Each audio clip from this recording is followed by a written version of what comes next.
All right, guys, so here is today's quick lesson. So it's talking about intercepts. And so we've already talked about what intercepts are because we talked about the y-intercept and we've talked about an x-intercept. But today what I want you to do is to be able to find the intercepts from a graph, a table, or an equation and be able to interpret its meaning. So real quick, here's an example. So if we have a graph, all you have to do to find the x-intercept is you go to the x-axis and you tell me where that point is. So you're telling me where the graph or the line hits the x-axis. In this case, that would be 2, 0.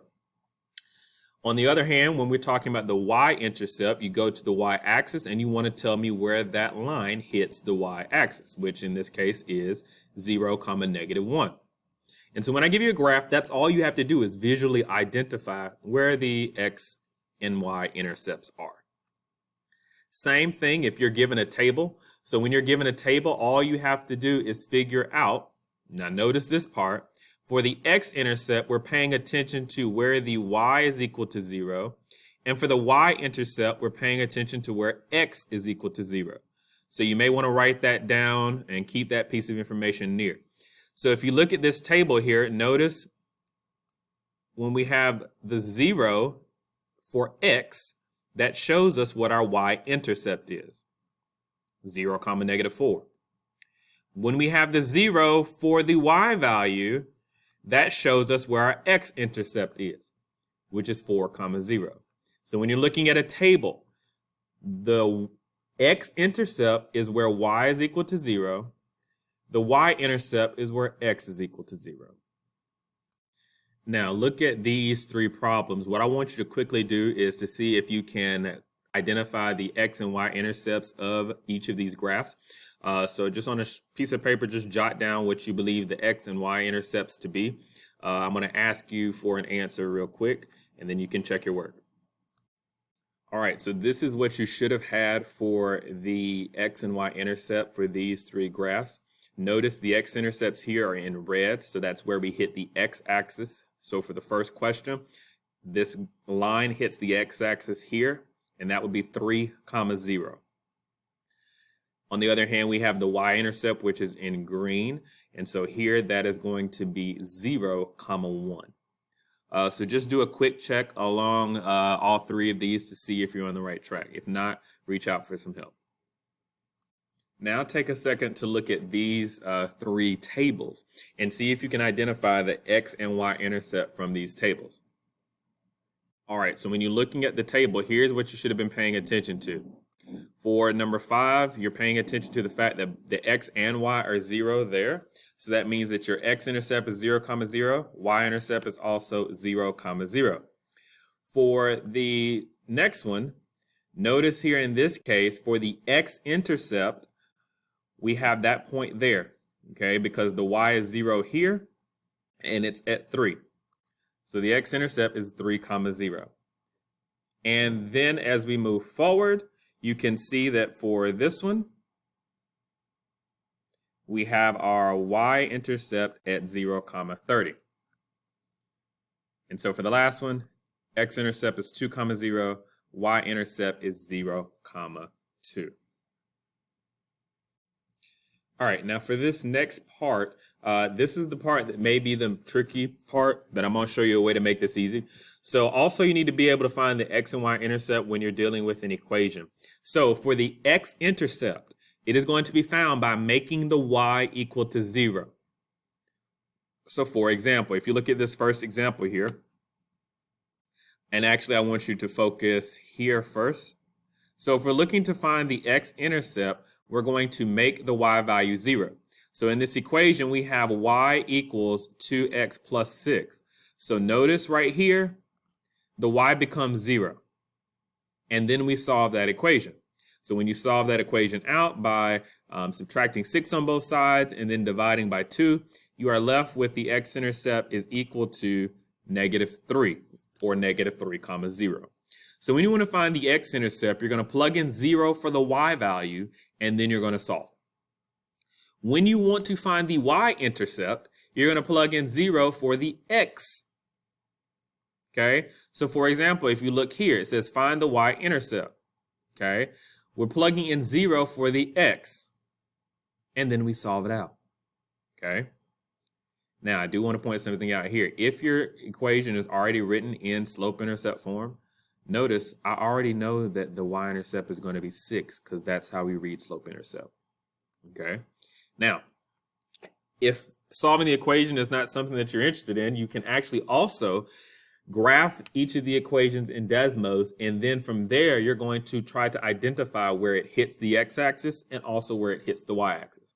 So what I want you to do for number 1 and 2 is to either try to use the equations and set it up where you're plugging in 0 for x or for y, or type the equation into Desmos and identify the x and y axis.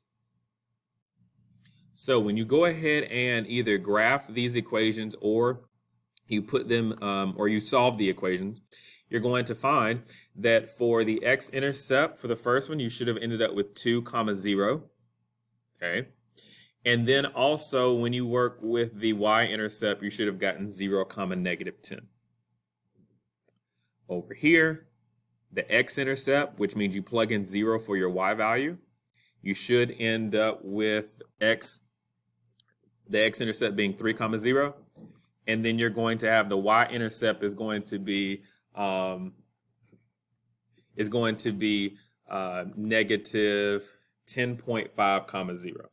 Okay, so you want to be careful there, and then that's it. Now, this is the last part and actually the most important part. So let's just look at this situation, and your job is going to be to identify the x and y intercepts, but also to interpret their meaning. So for this skill or for our class, you need to be able to find the x and y intercept, but most importantly, you need to be able to interpret its meaning.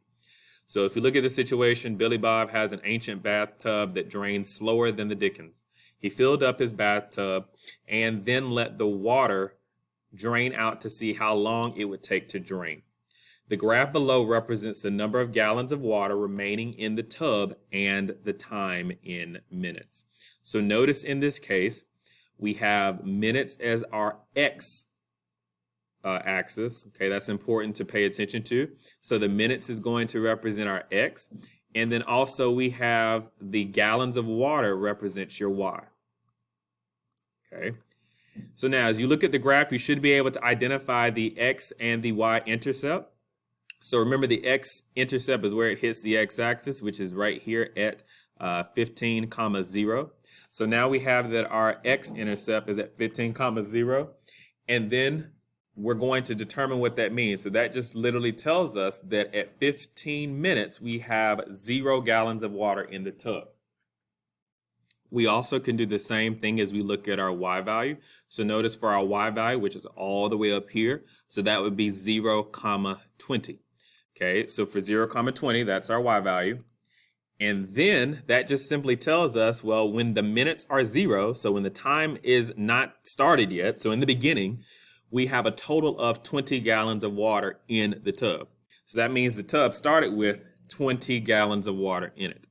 So your job is going to be to identify as well as interpret the x-intercept and y-intercept's meaning. All right, so let's look at another example. So here we have a hairstylist at a new age salon. She pays a monthly fee to rent a station at the salon, so the booth where she does her hair or does hair.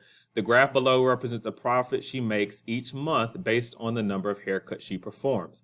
So notice here, X stands for haircuts. Y stands for profit, so the amount of money that she's making. So the x-intercept in this case is going to be 12, 0. And that says 12 haircuts, so with $0 of profit. So that means for 12 haircuts, there is no profit, or she breaks even at 12. The y-intercept is at 0, -200.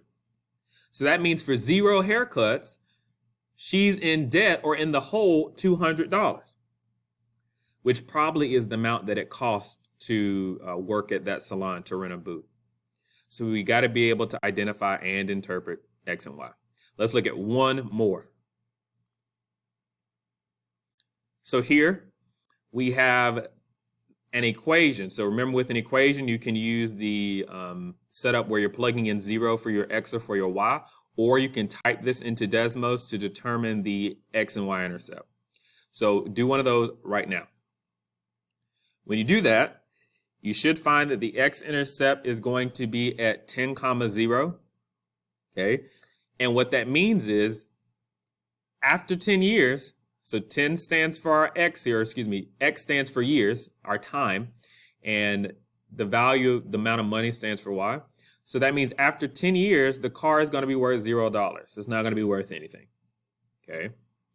The y-intercept that you can either find by graphing, looking at the equation, or just paying attention to the fact that this is in slope-intercept form, so we automatically know this is our y-intercept, is 25,000. So what that part means is, that means that the y-intercept is 0, 25,000, and that for 0 years, meaning when it's brand new, the car is worth $25,000. So this is the skill that you want to be able to work through. I'm going to give you some practice, so make sure that you go back to Canvas and click on the individual practice link. That is where you can find the practice for this assignment.